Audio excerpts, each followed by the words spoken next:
आऊज़ु बिल्लाहि मिनश शैतानिर रजीम बिस्मिल्लाहिर्रहमानिर रहीम बिस्मिल्लाहि अल्हम्दुलिल्लाहि वस्सलातु वस्सलामु अला रसूलिल्लाह रब्बि इश्रह ली सदरी व यस्सिर ली अमरी वहलुल उक़दतम मिन लिसानी यफ़क़हू क़ौली। आओ कुरान समझें आसान तरीक़ा से। इस अव्वल नमाज के ज़रिए लेसन नंबर 14 पार्ट ए में आप सबको खुशामदीद। अस्सलामु अलैकुम व रहमतुल्लाहि व बरकातुहू। पिछला लेसन क्विज़ कर लिया आपने भी कर लिया। आप करें उसको साथ साथ। अब आज अच्छा बस इस वीक अभी कल हमारी 3/4 कंप्लीट हो जाएगा ना कोर्स। तो पिछले लेसन से कुछ सवाल ले लेते हैं। फिस समावाती मुन्नस है मुज़क्कर है? अलिफ ता लगी हुई है, ठीक हो गया। तो जमा है। मोहम्मद साहब पहुंचा दो मेरी तरफ से, अगरचे एक आयत की बात हो रही है कि एक आयत भी हो तो मेरी तरफ से पहुंचा दो। लिखा होता है ना कि बल्लिगु अन्नी वलो आया, कि हम पहुंचा दो मेरी तरफ से अगरचे एक आयत ही क्यों ना हो। तो इसके लिए ये ज़रूरी नहीं है कि आपने कहीं नहीं लिखा हुआ कि आप पहले आलम बने उसके बाद आप ये काम करेंगे। आप एक आयत आपको आती है, पता चल गई, आप वही पहुंचा दें आगे, ठीक है। ये और यही जिम्मेदारी है कि हम एक चीज़ सीख रहे हैं तो हम इसको आगे सिखाने वाले भी बने। मालिकिन नास, लोगों का बादशाह, ज़बरदस्त। ये नास की सिंगुलर क्या है? इंसान से निकले। आज का लेसन बड़ा ज़बरदस्त है। आज के लेसन में हमने सूरह अल-असर जो है वो पढ़नी है, उसका तर्जुमा इंशाल्लाह देखेंगे। और ग्रामर में जो है वो हम हमारे जो नेक्स्ट 2 हम इकट्ठे पढ़े थे, हमने, आपको याद होगा, ज़ारबा और सामिया आलिमा आमिला, ये हमने इकट्ठे किए थे। तो इकट्ठे ही हम इसको अब मज़ारे में ख़त्म कर लेंगे इंशाल्लाह। आज हमारा मज़ारे जो है वो ख़त्म हो जाएगा अल्हम्दुलिल्लाह। तो आज के लेसन में देखें अल्फाज बहुत सारे आ रहे हैं कि 18 नए अल्फाज जो हैं वो हम करेंगे। और कुरान मजीद में वो 4,500 बार आए हैं तकरीबन। तो असल अचीवमेंट ये बहुत बड़ी है कि कुरान मजीद के 4,000 का एक ज़्यादा ही एकदम जंप लगना है आज अल्हम्दुलिल्लाह। तो इस पे हमें खुशी का इजहार करना चाहिए। और देखें हमारा जो टारगेट है अब 36,500 पे पहुंच जाएगा आज के लेसन के बाद। और इंशाल्लाह अभी हम जल्द ही अब फिर 40,000 क्रॉस करने वाले हैं। हमारे लेसन भी अब एंड वाले रह गए हैं सिर्फ। तो ये आपके साथ होमवर्क हैं, इसको हम एंड पे इंशाल्लाह रिवाइज़ करेंगे। तारुफ देख लेते हैं सूरह अल-असर का कुरान पाठ में। एक मुख्तसर लेकिन बड़ी जामे सूरत है और ये ना खुलासा है हमारे पूरे दीन का, यानी बीइंग अ मुस्लिम हमने क्या करना है, ये उसका खुलासा बताती है कि कामयाब कौन होगा और नाकाम कौन होगा। और उसमें कौन कौन सी कैटेगरीज हैं जो अल्लाह ने चेक करनी है कि ये काम आप करेंगे तो आप कामयाब है, नहीं तो ख़त्म है। तो ये चीज़ आज हमें पता लगेगी। और ये कुरान हमें हिदायत ही है बेसिकली। तो कुरान को हिदायत क्यों कहा गया कि ये हमें सही और गलत का बताता है कि सही क्या है गलत क्या है। तो हमें जब तक पता ही नहीं होगा सही क्या है गलत क्या है तो हम तो फिर आंखें बंद करके वही करते रहेंगे, जो हमारा दिल करेगा हम वो करते रहेंगे। तो इसमें इंसान को खसारे से बचने का, यानी इससे निजात का फार्मूला दे दिया। तो अब बताएं कि कौन है जो खसारा चाहता होगा? कोई है? कोई भी नहीं है किसी भी मामले में, ठीक है ना। आप कोई नौकरी ज्वाइन करते हैं, आप माशाल्लाह सारे अभी न्यू हायर्स ही हैं। तो न्यू हायरिंग में आप सब लोग, आप में से कुछ तो नए थे, कुछ लोग ऐसे थे जिन्होंने पहले कोई जॉब छोड़ के आए हैं, ठीक है। तो क्यों जी फ़ारूक साहब आप जॉब छोड़ के आए हैं? तो आप पहले भी एक अच्छी जॉब पे थे, लेकिन आपको कुछ तो बेहतरी नज़र आई होगी तो आपने स्टेप लिया ना, ऐसे ही तो नहीं आप आ गए। तो ये सूरत भी हमें यही बताती है। ये सूरत भी हमें खसारे से बचने का फार्मूला बताती है कि आपने अगर खसारे से बचना है, सूरह अल-असर की बात हो रही है तो सूरह अल-असर को हम करेंगे आज। तो सूरह अल-असर जो है वो हमें खसारे से बचने का फार्मूला बताएगी कि आप खसारे से कैसे बच सकते हैं। और कोई बंदा हो, इसने कोई कारोबार स्टार्ट करना हो या कोई नया काम स्टार्ट करना हो, वो पहले कितने मशवरे करता है, कभी किसी से कभी किसी से कभी किसी से, यार मैंने ये काम शुरू करना है। और फिर एक्सपर्ट्स की राय भी लेता है जो ऑलरेडी वो बहुत अच्छा काम कर रहे हैं, वही वाला काम जो बहुत अच्छा कर रहे हैं, पहले उनसे भी राय लेता है कि आप इतना अच्छा कर रहे हैं। फिर उनको फॉलो करने की भी कोशिश करता है कि ये इतना अच्छा इस तरीके से कर रहे हैं, मुझे भी ये काम करना पड़ेगा और बल्कि इनसे बेहतर करना पड़ेगा, तब जाके मेरा काम चलना है। क्यों जी सुभान साहब, ऐसे ही होगा। तो ये सूरत हमें वो सारा फार्मूला बताएगी कि अगर आप ये काम करेंगे तो आप नुकसान में होंगे, और अगर आप ये नहीं करेंगे तो आप खसारे से बच जाएंगे। तो कितनी बड़ी ये अहम सूरत है। उसमें से इसके भी आगे फिर जो है ना 2 हिस्से हैं। एक जैसे ये अकीदा और आमाल साले, ये एक हिस्सा है। इसी तरह एक जो है वो इज्तमाई हैसियत रखते हैं कि 2 इनफरादी हैं और 2 इज्तमाई हैं। जो इज्तमाई हैं वो एक दूसरे को हक बात की नसीहत करना, ये इस बारे में बात होगी इस सूरत में, और एक दूसरे को सब्र की नसीहत करना, इस बारे में बात होगी इस सूरत के अंदर। तो देखते हैं, आगे चलते हैं। ये इसको प्ले कराएं ज़रा अपना नमान, ये यहाँ पे होगा नीचे। तो सूरत पहले तिलावत सुनते हैं।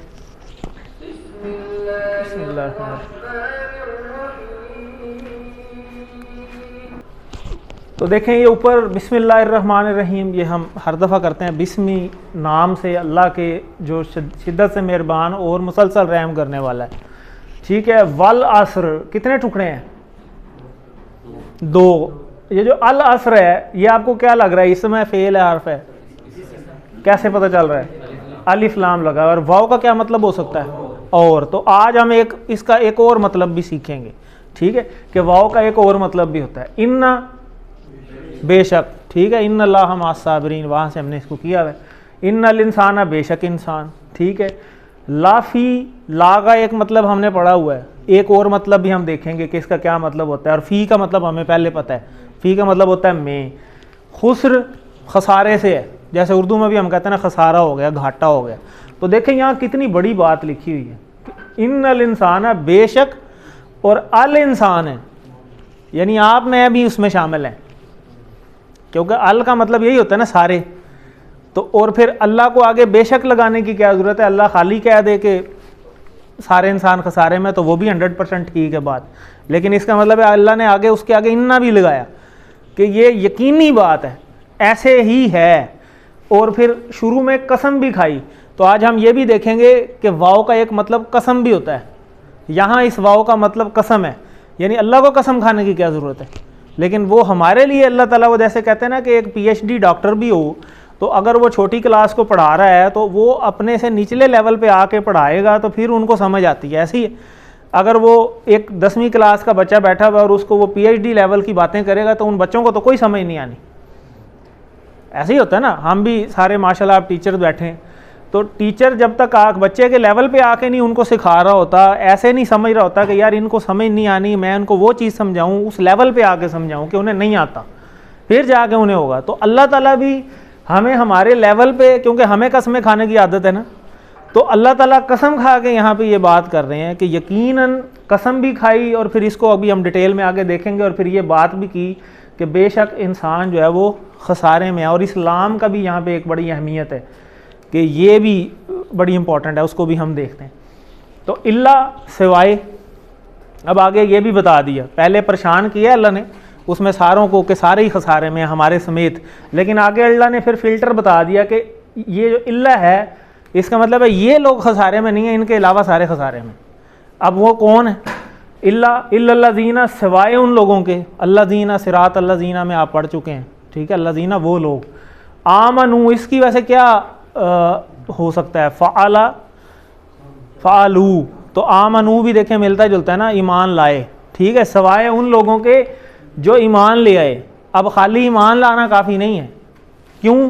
क्योंकि आगे ये वाव लगी हुई है। इस वाव का क्या मतलब है? और। इसका मतलब है ईमान तो ले आए और आमिला, आमिलू आप पढ़ चुके हैं। आमिला, आमिलू क्या मतलब? उन सब ने अमल किया। ठीक है, तो खाली ईमान नहीं ले आए और अमल भी किया है। कौन सा अमल किया है? अस्सालिहात, नेक अमाल किए हैं उन्होंने। ठीक है, और खाली नेक अमाल करना भी ज़रूरी नहीं है, आगे एक और वाव लगी हुई है, ये भी करना है। ठीक है, फिर ये इनसे बचेंगे, वरना इधर ही हैं, ये जगह बनी हुई है। ठीक हो गया, वरना इधर ही रहेंगे। तो वतवासौ बिल हक की, वतवासौ को भी हम देखेंगे, बिल हक यानी हक बात की नसीहत करते रहे, इसको भी हम देखेंगे। और फिर ये भी काफ़ी नहीं है, आगे फिर एक और वाव लगी हुई है कि ये काम भी करना है। वतवासौ बिस सब्र, और फिर सब्र भी करना है। पहले जब आप एक दूसरे को हक बात की तलकीन करेंगे उस वक्त तक तो इससे पहले तक तो कोई मसला नहीं है। देखें अंग्रेज़ों को या कुफार को या इवन हम आपस में भी देखें, अगर हर बंदा अपनी नमाज पढ़ता रहे और अपने अमाल सीधे रखे, किसी को कोई तकलीफ़ नहीं। क्यों जी? ऐसी है, ऐसे ही हो रहा है ना हमारे इर्द गिर्द। लेकिन जैसे ही आप दूसरे को कहते हैं कि यार ये गलत है ये सही है, यहाँ से ही प्रॉब्लम बननी शुरू हो जाती। ऐसे ही होता है ना, आप किसी को सिर्फ यही कहते हैं यार नमाज पढ़ लो भाई, आपने नमाज नहीं पढ़ी, तो तू कौन होता है मैंने पूछने वाला? होता है ना, ऐसे लड़ाई बनती है, फसाद बनता है। और फिर ये होना है, ये अल्लाह ने खुद ही बता दिया, ये तो करना ज़रूरी है, इसको छोड़ नहीं सकते। और जब आप ये करेंगे तो फिर आपको सब्र करना पड़ेगा। क्यों? क्योंकि इसके बाद परेशानी बनेगी, और जब परेशानी बनेगी तो उस पर सब्र करना पड़ेगा। ये है असल चीज़ कि इन चारों कामों को करना बहुत ज़्यादा ज़रूरी है, इसके बगैर गुजारा कोई नहीं है। खाली मान लें तब भी काफ़ी नहीं है, वरना ये चीज़ें रह जाएंगी। क्यों? क्योंकि आपको खुद पता है ये वाव हमने पढ़ लिया। वाव का मतलब ये तो नहीं होता ना कि ऑप्शन है कि ये कर लो या ये कर लो या ये कर लो या ये कर लो, ऐसा नहीं है। ये कहा गया कि ये चारों ही काम करने हैं, ये काम कहा गया। तो ये देखें, ये बहुत इंपॉर्टेंट है, इसको भी आगे हम देखते हैं। इसका यार सेल वीक है, इसके अंदर होगा।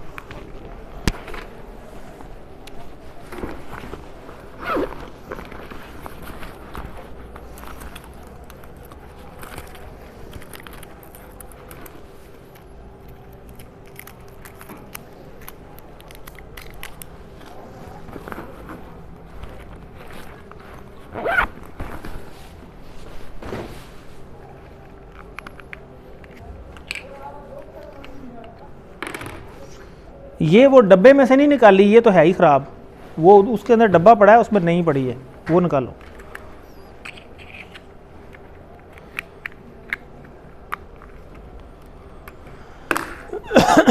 उसके ये इसी के अंदर, वो भाई उसी में, उसमें ही होगा।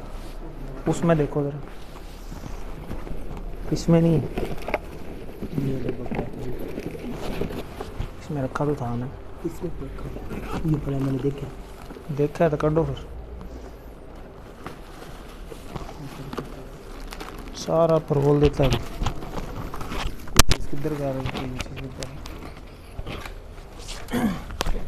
इस सारे नू काट के ना समान तरीके नाल वापस रख, जिस तरह होना चाहिए।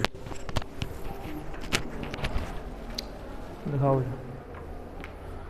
वाप, वो मैंने पढ़ा। चलो यह है वो दूसरा ना, वो अंदर रख दो, जिप के अंदर, अगली जिप ਇਹਦਾ ਜਿਹੜਾ ਸੈੱਲ है।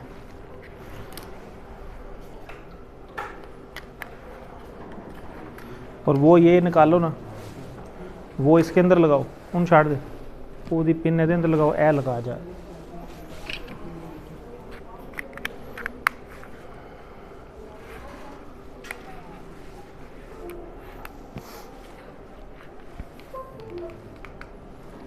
बस ठीक है। अच्छा जी, आगे चलते हैं। तो वल असर, आऊज़ु बिल्लाहि मिनश शैतानिर रजीम, बिस्मिल्लाह। वल असर, वल वाव का मतलब यहाँ आप देख रहे हैं कसम। आपने कभी देखा भी होगा वो ड्रामों में या किसी मूवी वगैरह में, वो कहते हैं वल्लाह मैंने ये काम नहीं किया, ठीक है ना। तो वल्लाह मतलब अल्लाह की कसम। अब आपको पता है कि ये अल असर इसम है। जब इसम वाव के साथ ज़रब खाता है ना अरबी में, ठीक है, तो उसका मतलब कसम में भी तब्दील हो जाता है, ठीक है, एज़ पर नीड, ठीक है। तो यहाँ इसका मतलब जो है, क्योंकि आपने हरूफ जर पढ़े हैं, हरूफ जर मीनिंग चेंज होता रहता है, तो मीनिंग यहाँ पे जो वाव का है, जैसे वत्तीन वज़्ज़ैतून वतूरी सीनीन, वो कुरान मजीद में और भी बड़ी जगह पे इस तरह जो है वो यूज़ हुए हैं। तो अल्लाह ने कई जगह जो है इस तरह कसम खाई है। वाव का मतलब अब दो हो गए, जैसे माँ के तीन मतलब आपने देखे, इसी तरह वाव का मतलब और भी होता है और कसम भी होता है। वाव कसम है ज़माने की। अब अल्लाह ताला ज़माने की कसम खा रहे हैं, अल्लाह ने कसमें भी बड़ी टेक्निकल किस्म की खाई। तो अब ज़माने की कसम का मतलब है कि अगर आपको एक बंदा बता दे, खसारे की बात हो रही है ना यहाँ पे, तो अल्लाह अगर आपको एक बंदा बताए कि यार इस रास्ते पे ना जाना, डकैती हो जाती है, तो कोई जाएगा? क्यों जी?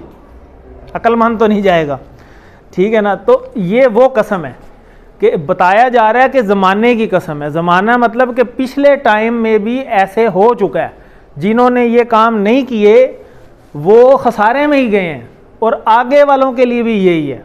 अल्लाह का फार्मूला चेंज नहीं होता। अल्लाह का देखें, फार्मूला तो चेंज तब होता है ना जब फार्मूले में तब्दीली की ज़रूरत हो। तो अल्लाह ताला तो वैसे ही परफेक्ट ज़ात हैं, तो अल्लाह के फार्मूले पहले से ही परफेक्ट हैं, उसमें कोई तब्दीली की गुंजाइश वैसे है ही नहीं। तो फार्मूला अल्लाह ने बता दिया है, हमें कसम खा के बता रहे हैं अल्लाह ताला कि कसम है ज़माने की कि पहले भी ऐसे होता रहा है, अगर नहीं मानोगे तो पहले वालों ने भी नुकसान उठाया, तुम्हारा भी नुकसान होगा। ठीक है, तो ये यहाँ पे बात हो रही है। तो कई सूरतें ऐसी हैं जैसे वल फज्र है, वल लैल वन नजमी इदा सजा, वो जो सूरा नजम है, इसी तरह वस्समा वल्लाह जैसे कसम खाते हैं अरबी भी, तो ये सारी वहाँ से शुरू होती हैं। इसी तरह असर का मतलब ज़माना, असर हाज़िर जैसे उर्दू में भी हम इस्तेमाल करते हैं। तो ज़माने की कसम यहाँ खाई गई है कि आगे जो बात आ रही है ना वो बड़ी ज़्यादा इंपॉर्टेंट है, हमें पहले से ही अलर्ट हो जाना चाहिए कि अब कसम खा के अल्लाह ताला और बता रहे हैं कि ये पहले भी ऐसे हो चुका है, तो हमें अलर्ट होकर इस बात को समझना चाहिए। तो सबसे सच्ची तारीख़ और अहम तारीख़ कुरान है, जिसमें आदम अलैहिस्सलाम से लेकर मोहम्मद सल्लल्लाहु अलैहि वसल्लम तक तमाम कौमों की तारीख़ बयान की गई है। यानी जब से बनी नौ इंसान स्टार्ट हुआ है सिलसिला सारा, हज़रत आदम अलैहिस्सलाम से लेकर अब तक, ये तब तक की कसम है कि ये सारा कुछ हो चुका है पहले, और पहली कौमों के साथ भी ऐसे होता रहा है। क्या होता रहा है? इन्नल इंसान लफ़ी खुस्र। अब इन्ना फिर वही तायीद, ये अब देखें ना, पहले कसम खाई, फिर इन्ना की गुंजाइश थी अभी, लेकिन फिर इन्ना लग गया। इन्ना का मतलब बेशक, यानी अब कसम खाने की ज़रूरत तभी पेश आती है जब एक ज़रूरी बात करनी हो कि यार कसम से ऐसे ही हुआ है, मेरी बात का यकीन करो। फिर अभी खाली कसम नहीं, फिर आगे फिर इन्ना भी यूज़ हो गया, बेशक कि ऐसे ही है जो बात अब होने लगी है। अल इंसान, तमाम इंसान, लफ़ी, फ़ी का मतलब आपको पता है, फ़ी क्या है? इसमें हर्फ है, फ़ेल है, हर्फ है। अब याद रखना है आपने फार्मूला के जब लाम फ़ी के यानी हर्फ के साथ आता है तो उसका मतलब अलबत्ता में तब्दील हो जाता है, वैसे इसका मतलब लिए होता है। ठीक है, लिल्लाही। अब लिल्ला, अल्लाह क्या है? इसम है। जब इसम के साथ लाम आता है तो उसका मतलब लिए होता है, लेकिन जब हर्फ के साथ आता है तो फिर उसका मतलब अलबत्ता हो जाता है। ठीक है, जैसे वलक़द यस्सरनल कुरान लिज़्ज़िक्र, उसे हम पढ़ते हैं कि यकीनन इंसान जो है वो अल्लाह ने जो आसान किया है कुरान को समझने के लिए, तो वहाँ पे भी लाम जो है वो कद के साथ लगा है, कद हर्फ है, तो वहाँ पे भी ये यकीनन या अलबत्ता के मायने में आ जाता है। तो ये अलबत्ता भी यही इसी चीज़ को, बेशक को तायीद कर रहा है, और बेशक पीछे कसम है, 3-4 चीज़ें जो हैं वो एम्फोसाइज़ कर रही हैं कि बड़ी ही इंपॉर्टेंट बात है। ये क्या इंपॉर्टेंट बात है कि सारे इंसान खसारे में हैं और सिवाय इनके, ये फार्मूला आगे जो है वो अल्लाह ताला बताने जा रहे हैं। तो इन्नल्लाह मास साबिरीन से हमने इसको इन्ना को किया, बेशक, और इन अगर होता है इंशाअल्लाह से हमने इसको याद किया हुआ है। तो इंसान, आपको पता है इंसान आदमी, और अल इंसान तमाम ही, उसमें सारे जो हैं वो शामिल होंगे। तो लफ़ी, अलबत्ता, और ये 3 फार्मूले हैं लाम को इस्तेमाल करने के, इनको आपने याद रखना है। स्लाइड उसमें ऐड होगी कि जब इसम के साथ लाम लगता है तो उसका मतलब लिए हो जाते हैं, और जब वो फेल के हर्फ के साथ लगता है, जैसे ये लक़द और लफ़ी, उसका मतलब हो जाता है फिर अलबत्ता। और तीसरी चीज़ होती है फेल, जब फेल के साथ लगेगा, जैसे यद्दब्बरू, फ़ालू, यज़्ज़क्करू, ठीक है, फिर उसका मतलब ताके में आ जाता है। तो इसके भी 3 मतलब होते हैं, यानी इसम के साथ इसका और मतलब है, फेल के साथ इसका और मतलब है, हर्फ के साथ इसका और मतलब है। तो अब आपको पता है ना कि इसम किसको कहते हैं, फेल किसको कहते हैं, हर्फ किसको कहते हैं, तो आप पहचान सकते हैं। तो उसके अकॉर्डिंग इसका जो है वो तर्जुमा होता है। तो ये आप बड़ी इंपॉर्टेंट स्लाइड थी। खुस्र मीन्स खसारा, घाटा। तो यहाँ देखें 4 बार जो है वो ताकीद की गई है एक ही बात के ऊपर, पहले कसम खा के, फिर बेशक यूज़ करके, ठीक है, और फिर ये कि ये बयान जो है वो अल इंसान तमाम के बारे में, और फिर ये लाम जो लगी हुई है अलबत्ता। तो ये भी कसम, बेशक, अलबत्ता और अल इंसान, ये जो है ये 4 बार ताकीद की गई है एक ही सूरत के अंदर कि ये जो आगे फार्मूला बताया जा रहा है ये ही सारी ज़िंदगी का फार्मूला है कि कामयाबी करनी है, अगर चाहते हो कामयाबी तो इन 4 फेजेस से गुजरना होगा। ये 4 छाननियाँ हैं, ठीक है, कुछ पहले पे ही रुक जाते हैं, कुछ दूसरे पे रुक जाएंगे, कुछ तीसरे पे रुक जाएंगे, चंद ही होंगे जो चौथे तक पहुँचेंगे। तो जो चौथे तक पहुँच जाएगा वो कामयाब है, बाकी सब फारग है। ये अल्लाह ताला ने फार्मूला बताया हुआ है कुरान में सूरह अल-असर के अंदर। तो इसके लिए हमें प्लान करना बहुत ज़्यादा ज़रूरी है। तो ये सूरत जो है मुझ जैसे इंसान को झंझोड़ने के लिए ज़ाहिर है काफ़ी है कि ताकीद पर ताकीद सुनने के बाद भी मैं अपनी बेदारी में अगर इजाफा ना करूँ तो फिर क्या फ़ायदा हुआ। और फौरी दुआ करनी चाहिए कि अल्लाह अब जो आगे बात आ रही है कि अब तो सारे ही खसारे में, तो इसमें तो फिर मैं भी शामिल हूँ, तो अल्लाह मुझे बचा ले। तो साथ ही अल्लाह ताला ने जवाब दिया आगे अगली आयत के अंदर कि फिर ये काम कर लो फिर बचोगे। तो वो भी आगे हम देखते हैं। तो कुरान मजीद में दी गई सच्ची तारीख़ और सबसे अहम तारीख़ है, इसमें अल्लाह ने बार बार मुख्तलिफ़ कौमों के बारे में ज़ाहिर बताया है और कितने रसूलों की तारीख़ बताई गई है। तो इसका ये मतलब नहीं है कि ये उन लोगों के किस्से हैं, ठीक है। ये मतलब कि ये आयत जो थी ये जनाब मुशरिकीन के लिए थी, ये आयत जो थी ये काफिरीन के लिए थी, तो फिर कुरान तो हमारे लिए नाज़िल हुआ है। अब मेरे लिए भी तो यही कुरान है ना, तो बेसिकली वो बताया मुझे जा रहा है, वो तो गुजर गए लोग, मेरे लिए फिर क्या हिदायत है? मेरे लिए भी यही हिदायत है। ये कुरान जो है ये क़यामत तक के लिए हिदायत है, जितने भी लोग हैं, मेरे लिए, आपके लिए। जो आयत हमारे सामने आई है ये अब उन लोगों के लिए नहीं आई, ये मेरे लिए आई है, मेरे सामने, कि मुझे पता चले कि इस मैंने अब क्या करना है। उन लोगों ने तो कर लिया जो करना था, अब मेरा टेस्ट है, तो मुझे अपने ऊपर इसको अप्लाई करना है। तो इंसान नुकसान में है, तो इसमें कोई शक की बात नहीं है, लेकिन जो वो ये काम करेगा वही बचेगा। वो कौन से काम है वो आगे देखते हैं। खुस्र मीन्स खसारा, नुकसान। सूरह अल असर में कितनी बार ताकीद की गई है कि इंसान खसारे में?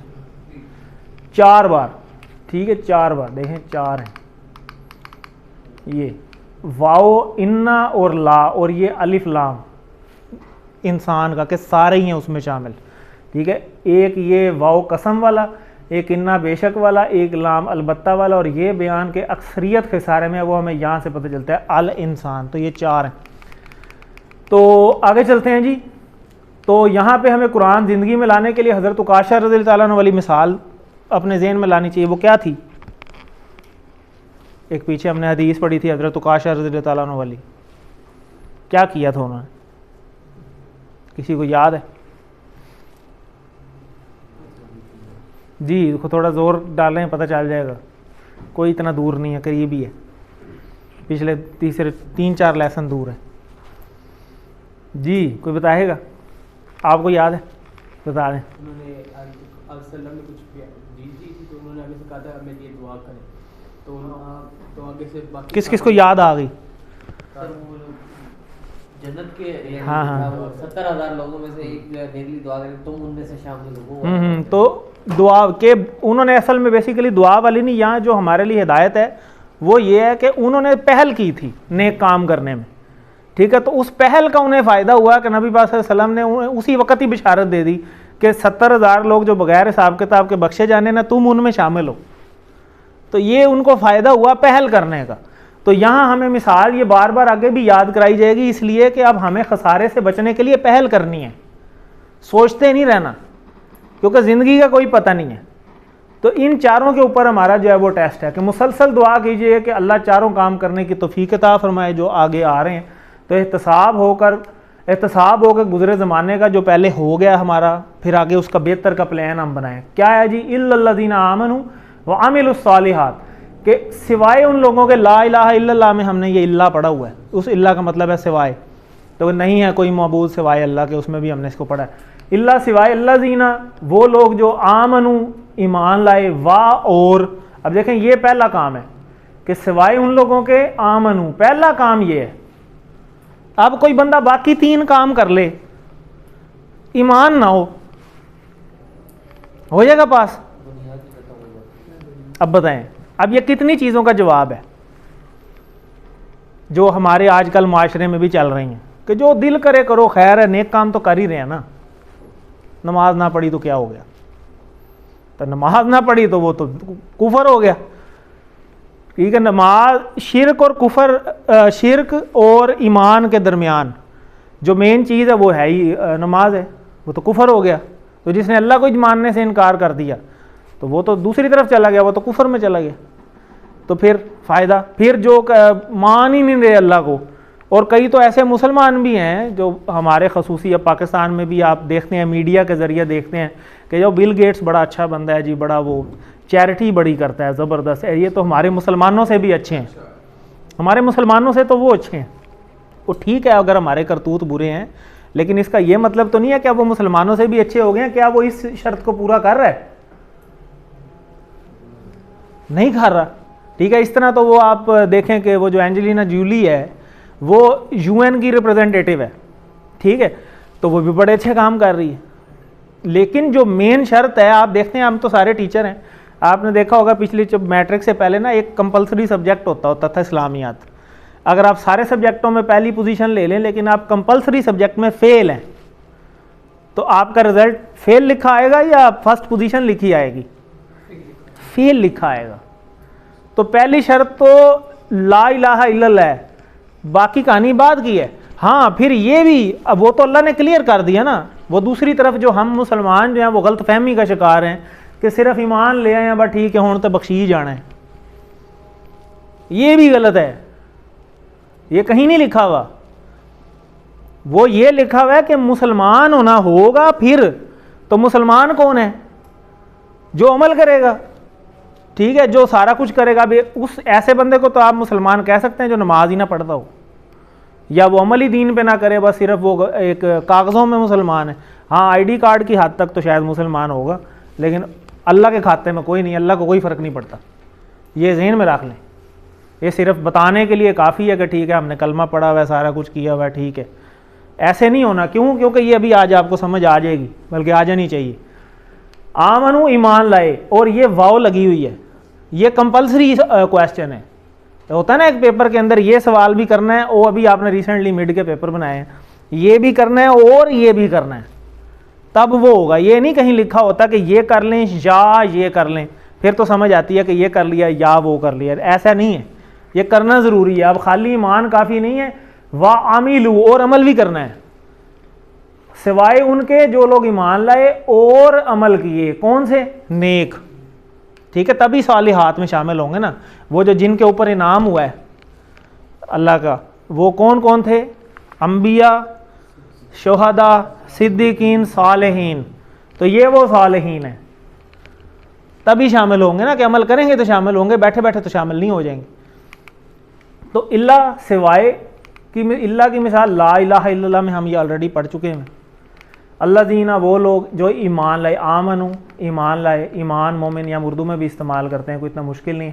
वा मीन्स और, आमिलू उन्होंने अमल किया, ठीक है। अल्लाह ताला कौन सा अमल कबूल करता है, नेक या बुरा? नेक, ठीक है। तो नेक मीन्स साले, तो साले से सालिहात, यहाँ ये वही लगा भाई, और ये मुन्नस से बना है, तो ये हमें ऑलरेडी पता है। साले से सालिहून, सालिहीन, और सालिहा से सालिहात, ये हम ऑलरेडी पढ़ चुके हैं। तो ये कितनी ज़रूरी बात है। यहाँ हमें फिर दुआ करना चाहिए कि ए अल्लाह हमें पक्का ईमान नसीब कर। ईमान तभी है कि जब देखें एक ऐसा ईमान है कि आप एक तरफ तो कह रहे हैं कि ए अल्लाह मैं मानता हूँ आपको सारा कुछ, और फिर आप उसकी जो पुकार होती है कि आप नमाज भी ना पढ़ें, आप ना रोज़े रखें, ठीक है, जो कोई हुक्म मानने वाला है, कोई हराम हलाल में भी तमीज़ ख़त्म कि ठीक है जो दिल लाई करो, ठीक है, अपनी मर्ज़ी की ज़िंदगी गुजारनी है, तो फिर आप ला इलाहा इल्लल्लाह पे तो पूरे ही नहीं हो रहे। वो तो आपने कह दिया कि मैं ये माबूद मान रहा हूँ, तो फिर अल्लाह के अहकामात को तो मानना पड़ेगा ना, उसमें फिर सारे अहकामात ही शामिल है, अपनी मर्ज़ी का दीन नहीं है। तो हमारा ईमान अल्लाह पर, उसके रसूलों पर, फ़रिश्तों पर, किताबों पर, क़यामत के दिन पर और तकदीर के अच्छे और बुरे होने पर कितना है, ये हमें अपना एहतसाब करना चाहिए, और उसकी मजबूती के लिए हमें बेहतरी के लिए प्लान बनाना चाहिए, और फिर दूसरों के लिए उसकी कोशिश करनी चाहिए। और अमल के हिसाब से भी यही है कि अल्लाह अमल करने की भी तौफीक नसीब फरमा के जो चीज़ें ज़रूरी की हैं, जिसमें पहली चीज़ नमाज है, पहला सवाल ही नमाज का होना है क़यामत वाले दिन। और मैं अक्सर अभी इधर जाता हूँ नमाज़ पढ़ने, तो कई दफ़ा तो मैं अंदर ही पढ़ लेता हूँ, तो कई दफ़ा जाऊँ तो ये छोटी सी मस्जिद हमारी 3 सफ़ों की है ना, पहली सफ़ भी पूरी नहीं होती, 1000 बच्चा है। जब टीचर ने ही नहीं पढ़नी तो उसके स्टूडेंटों ने क्या पढ़नी? स्टूडेंट टीचर को ही देखते हैं, ठीक है कि चलो भाई ठीक है जी, इनको परवाह नहीं है तो बस ठीक है, ज़रूरत ही नहीं है। टीचर तो रोल मॉडल होता है। तो कम से कम अगर एक जगह बनी हुई है तो बजाय इसके कि हर बंदा 2 ईंटों की अपनी मस्जिद बनाए, वो एक जगह बनी हुई है उधर आके पढ़ लें, उधर कोशिश कर लें, थोड़ी सी कोशिश करेंगे, सारी कोशिश करें। देखें हम रोल मॉडल हैं, ये इन्होंने हमें पकड़ लेना है क़यामत वाले दिन, बाकियों ने, ये आप नहीं सन पढ़ते, हम ये तो हमारे टीचर थे, इन्होंने हमें समझाना था, ठीक है। तो ये खाली डिप्लोमा नहीं करने आए हुए, वो मैनर्स भी सीखने आए हुए हैं, ये भी बड़ा ज़रूरी है। गिनती के यकीन करें कि, और वो भी पता किस लिए होते हैं, वो ट्रेनिंग के लिए आए हुए हैं बंदे, वो आते हैं नमाज़ पढ़ने।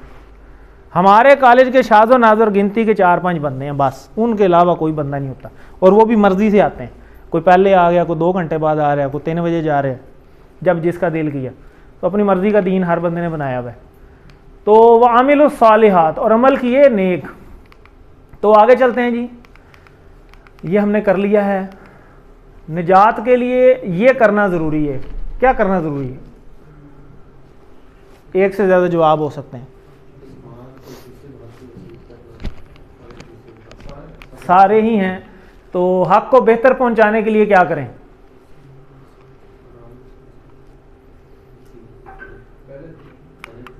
तो ये भी सारे ही हैं। आगे चलते हैं। वतवासो बिल हक़्क़ि वतवासो बिस सब्र। यहाँ देखें फिर वाव लगी हुई है। अल्लाह ताला आओ भी लगा सकते थे ना, अलिफ वाव, अलिफ वाव भी लग सकती थी। अलिफ वाव का अरबी में मतलब होता है या, ठीक है। तो या नहीं है, वाव है, ठीक है। कि ये भी करना है, वतवासो बिल हक़्क़ि, एक दूसरे को हक बात की वसीयत करना, ठीक है, एक दूसरे को मिल के। यानी ये नहीं फिर अपना ही काम करते जाओ कि भाई ठीक है यार अपनी नमाज़ा पढ़ो, अपने उम्रे हज करते जाओ 10-10 12-12 बार, ठीक है, हमें दूसरों की क्या ज़रूरत है। ऐसे नहीं, दीन हमें ये नहीं कहता। दीन हमें कहता है अपनी तो फ़िक्र करनी है, अपने साथ वाले की भी करनी है। कैसा ज़बरदस्त दीन है।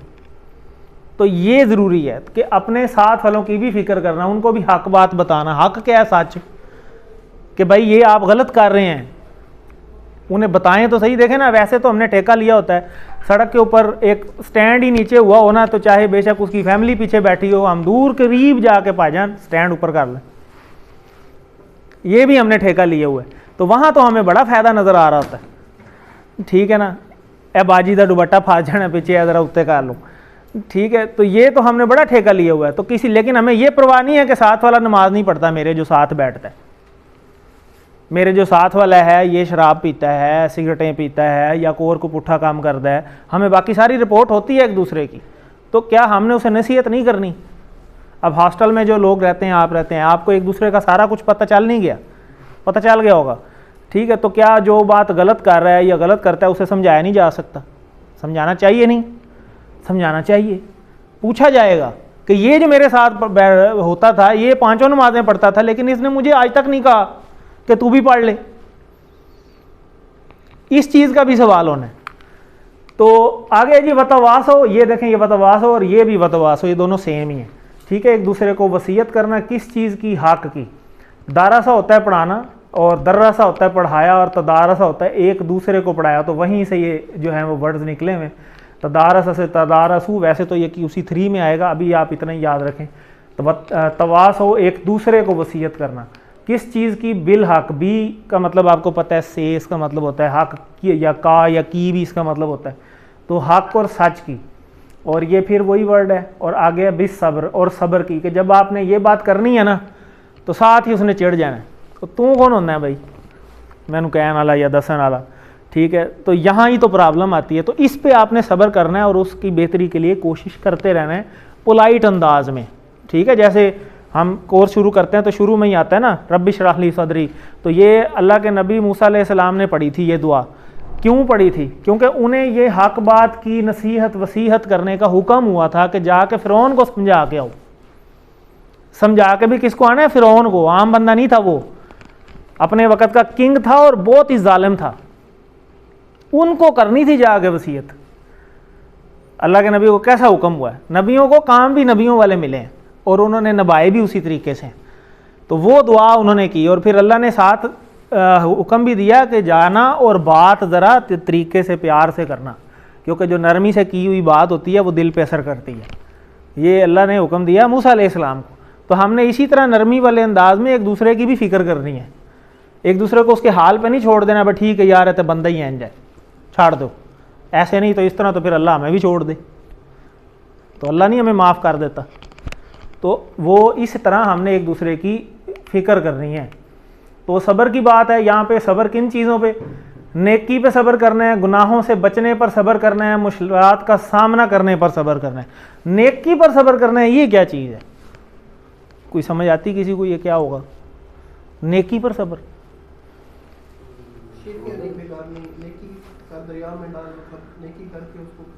हाँ, एक तो ये है ज़बरदस्त। जैसे हैं जी, सुबह ठंडा पानी होता है, नेकी हाँ वुज़ू कर रहे हैं, नमाज के लिए अपना बिस्तर छोड़ रहे हैं, फजर के लिए चले गए हैं, है नेकी है, उस पर भी सब्र करना है, मुश्किलात आ रही हैं, ठीक है, और फिर दिखावा नहीं करना है जैसे सजाद साहब ने बताया। ये सारी चीज़ें बड़ी ज़रूरी हैं। और गुनाहों से बचने पे भी सब्र करना है। ये क्या होगा? नफ्स पे काबू। कि एक बंदा कर रहा है आपके साथ, ठीक है, वो आपके दिल में भी लालच पैदा होगी, यार मैं तो बचे हुए हैं, तो ये तो वो तो फलां। भाई आप बचे हुए हैं तो फिर आपने उसका अजर भी तो लेना है ना, तब तक सब्र करना है, आगे इनाम तक उसका सब्र करना है। तो अपनी मौत तक हमने इसको सब्र में गुजारना है।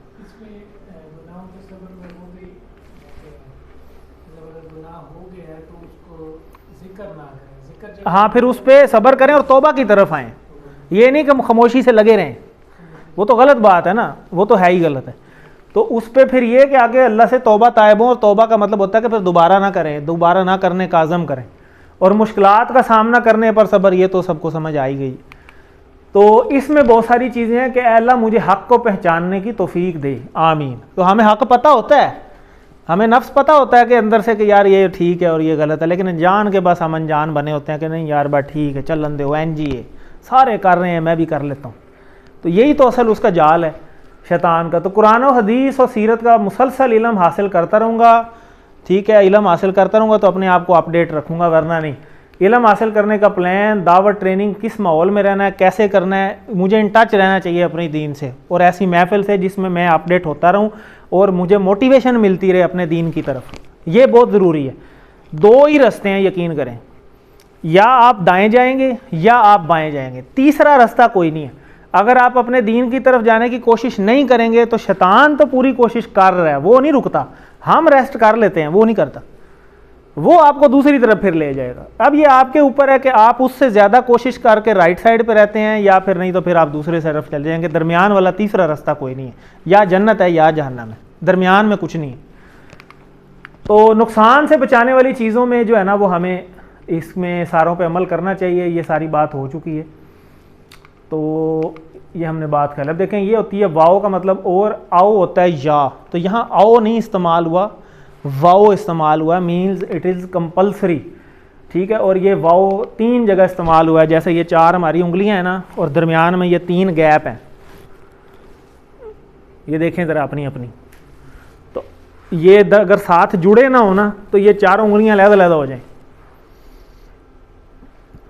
बैक एंड पे ये यहाँ जुड़ी हुई हैं, ठीक है। तो ये चारों चीज़ें करना ज़रूरी हैं। 3 वाव लगी हुई हैं और 4 काम कहे गए। आमनु, आमेलू के अमल करें साले, वतवासो बिल हक़ और वतवासो बिस्सब्र, ये है सूरा असर, ठीक है। तो इस तरह हमने इसको लेकर चलना है। तो ज़रा इसको प्ले करें और इसको ज़रा गौर करें, अब तर्जुमे साथ साथ करने की कोशिश करें। हम कितना सारी ज़िंदगी भटकते रहते हैं, यार हमने करना क्या है, कईयों को तो पता ही कुछ नहीं है। तो अल्लाह ने तो वाज़े क्लियर कट नहीं सारा कुछ बताया। अब अगर हम थोड़ा सा गौर करें, अब आपको तो माशाल्लाह समझ आ ही रही है, ठीक है। तो अल्लाह ताला हमें अमल की जो है वो तौफीक नसीब फरमाए। तो ये बाकी हो गया है, तो बार्ट